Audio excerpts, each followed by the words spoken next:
오늘 이 영상을 듣는 당신은 신앙생활을 게을리하지 않는 분일지도 모릅니다. 예배를 빠지지 않고 드리고 교회에서 맡은 역할도 충실히 감당하고 기도와 봉사에도 익숙한 분일 수 있습니다.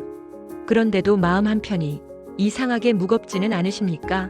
누군가의 말과 행동이 자꾸 거슬리고 나도 모르게 사람을 판단하고 나는 그래도 이 정도는 하는데라는 생각이 마음속에서 반복되지는 않으십니까? 혹시 신앙이 기쁨이 아니라 부담이 되었고 은혜가 아니라 기준이 되었으며 하나님을 바라보는 믿음이 아니라 무언가를 얻기 위한 거래처럼 느껴지고 있지는 않으십니까? 성경은 이런 마음의 상태를 외면하지 않습니다. 오히려 매우 정직하게 다루고 있습니다. 예수님 당시에도 누구보다 열심히 신앙생활을 하던 사람들이 있었습니다. 율법을 철저히 지켰고 사람들 앞에서 기도했고 종교적인 의무를 누구보다 성실히 수행했습니다. 그러나 예수님께서 가장 날카롭게 말씀하신 대상도 바로 그 사람들이었습니다. 마태복음 23장 27절에서 예수님은 이렇게 말씀하십니다. 화 있을진저 외식하는 서기관들과 바리새인들이여 회칠한 무덤 같으니 겉으로는 아름답게 보이나 그 안에는 죽은 사람의 뼈와 모든 더러운 것이 가득하도다.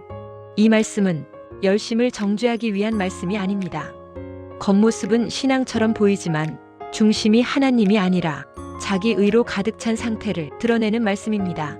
바리새인들의 문제는 율법을 지킨 것이 아니라 율법을 통해 자신을 의롭다 여기며 다른 사람을 판단하게 되었다는 데 있었습니다.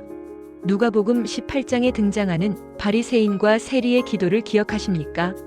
바리새인은 하나님 앞에서 이렇게 기도합니다. 나는 저 사람과 같지 아니함을 감사하나이다.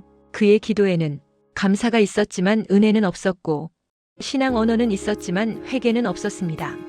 반면 세리는 고개를 들지도 못한 채 이렇게 말합니다. 하나님이여 불쌍히 여기소서 나는 죄인이로소이다. 예수님은 분명히 말씀하십니다. 의롭다 하심을 받고 내려간 사람은 열심 많던 바리새인이 아니라 은혜를 구하던 세리였다고 말입니다. 이 장면은 오늘 우리에게도 질문을 던집니다. 우리는 하나님 앞에 설 때 무엇을 내세우고 있습니까? 내가 드린 것입니까? 아니면 하나님께서 베푸신 은혜입니까? 기복신앙과 율법적 신앙의 공통점은 모두 중심이 하나님이 아니라 나에게 있다는 점입니다. 기복신앙은 이만큼 하면 하나님이 무엇을 주실까를 묻고 율법주의는 이만큼 했으니 나는 옳다고 말합니다. 그러나 은혜는 다릅니다. 은혜는 아무 자격 없는 나를 하나님이 먼저 사랑하셨다는 고백에서 시작됩니다. 사도 바울은 율법에 있어서 누구보다 흠이 없던 사람이었습니다. 그러나 그는 예수님을 만난 후 이렇게 고백합니다.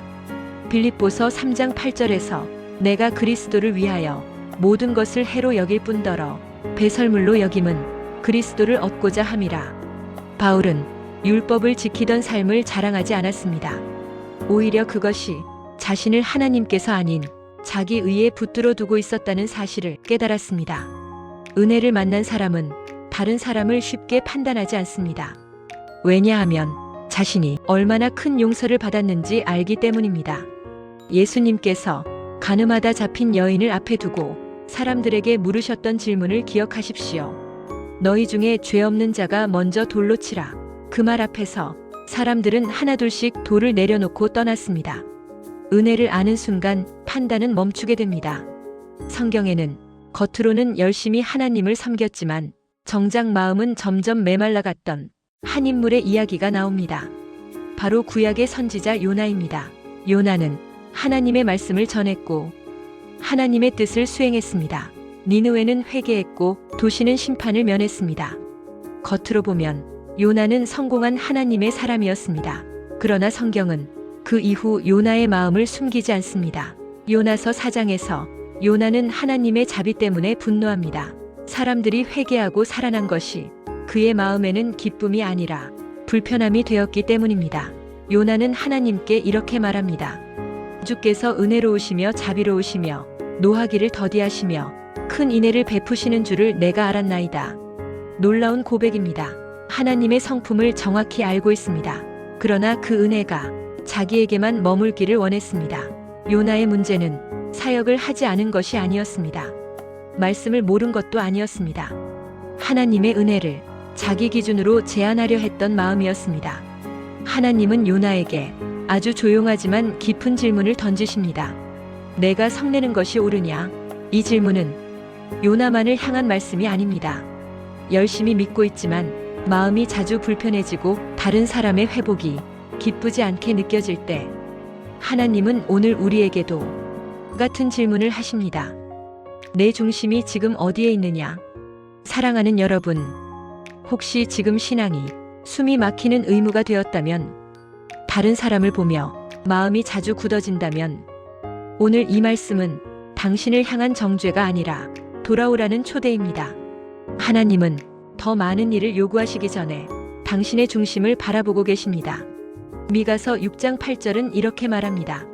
사람아, 주께서 선한 것이 무엇임을 내게 보이셨나니 여호와께서 내게 구하시는 것은 오직 정의를 행하며 인애를 사랑하며 겸손하게 내 하나님과 함께 행하는 것이 아니냐? 하나님은 겉으로 드러난 열심보다 겸손히 하나님과 함께 걷는 삶을 기뻐하십니다. 이제 잠시 자신의 마음을 돌아보시기 바랍니다. 나는 하나님을 사랑해서 이 길을 걷고 있는가? 아니면 두려움이나 보상을 바라며 이 자리에 머물러 있는가? 돌이킴은 신앙을 포기하는 것이 아니라 신앙의 본질로 돌아가는 것입니다. 이제 함께 기도하겠습니다. 사랑의 하나님, 열심히 믿는다고 하면서도 마음이 굳어지고 다른 사람을 판단했던 순간들을 주님 앞에 내려놓습니다.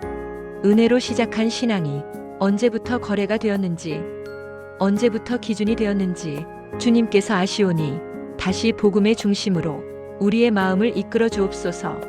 예수 그리스도의 십자가 앞에서 모든 자랑을 내려놓게 하시고 용서받은 자로서 다시 사랑하며 걷게 하옵소서. 예수 그리스도의 이름으로 기도드립니다.